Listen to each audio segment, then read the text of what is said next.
Li de fuara TÜBİTAKê hat vekirin. Dehan icadên balkêşên dahanerên ciwan di pêşangehê de cih girtin. Ateşi elinde taşıyor. Fuar ji bo her kesî vekirî bû. Tevî qeymeqamê navçeyê gelek rayedarên perwerdehiyê çî wê derê bûn. Xwendekaran qurdeleya fuarê jê kir û daheneriya xwe bi îcadên xwe yên balkêş nîşan dan. Am çar qutika tênin, am sîrket kine nebû û am ji vet bizmarê dîwara.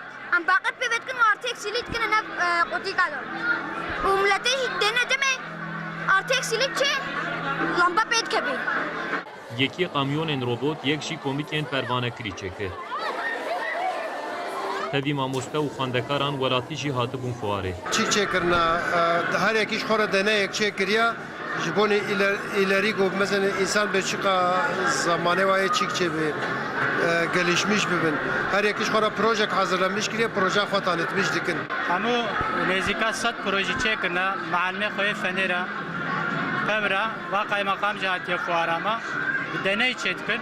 Zarok bi deneya bêhtir fêm dikin.